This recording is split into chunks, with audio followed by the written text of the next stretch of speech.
Okay, and since I'm talking about Guilford equipment, these are two locomotives that you've never seen on the layout before. These were from the estate, and they are Atlas red box units from probably about 10 years ago, I'm going to say now, because they do have the proper color handrails, which the first release of these way back when were black, like the Conrail unit that I have that's in the other room. I'll bring it out at some point because it's gone through one of my special rebuild programs, and I'll talk a little bit more about that with this model in just a minute. Anyway, these are U-boats, U33C's, 3,300 horsepower from a 16-cylinder 7 FDL GE engine, 4-cycle. All GE locomotives are 4-cycle engines that are turbocharged, and that's why they're famous for belching smoke and chugging away. I remember back in the 80s when these were on Guilford, I used to think these things were junk, but now I miss them. But anyway, so since you can't go back in time, you recreate it here in HO scale.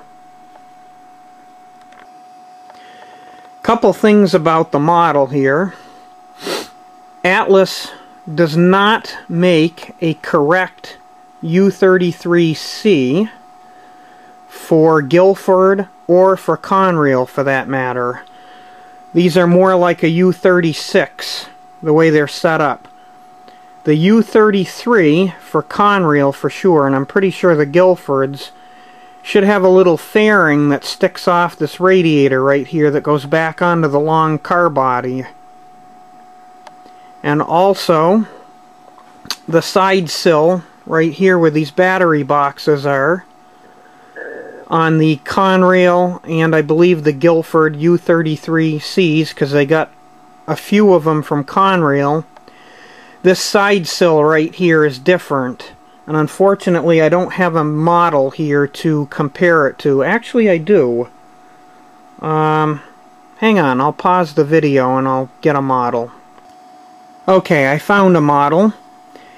This is an Athearn U33C that I custom painted back in 1998, and you'll notice right in here you can see those extra steps in the side sill.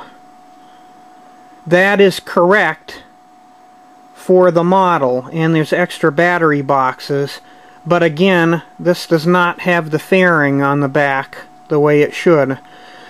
So neither one of these models are 100% correct for Guilford and Conrail, but since nobody else makes one, you kinda gotta take what's out there.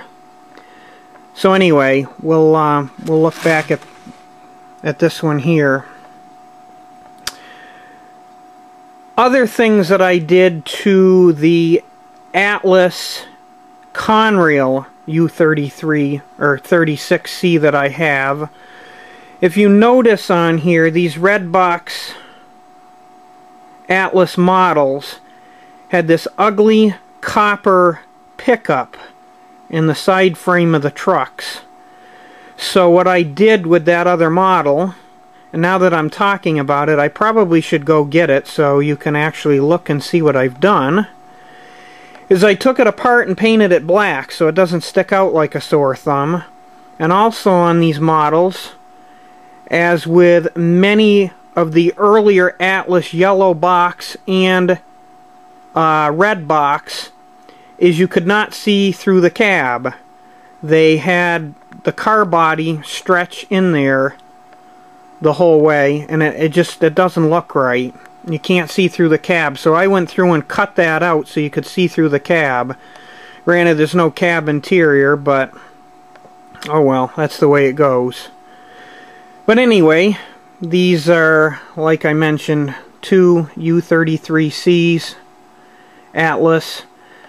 They run pretty good. I haven't run them that much. They're missing the grab irons, which I'll have to locate somewhere and put those on. This is the early Guilford paint scheme with the stripes on the pilot, which is kind of cool. And I might do some work on these as well and get those in service on Friday night. Probably more unlikely that these will get done, but down the road at some point when I have time. So, let's give these a test run. Before we do a test run, we'll just do a quick rooftop shot. Brass horns have been added. I'm not sure if they're in the correct spot or not because I haven't really researched them.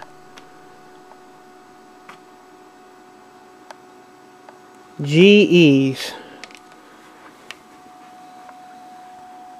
Alright, here we go. Ooh, they run pretty smooth for sitting around.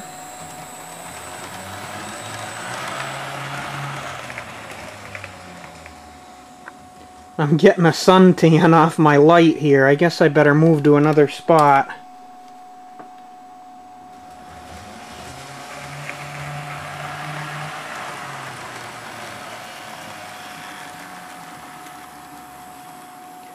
Oh, they look pretty nice.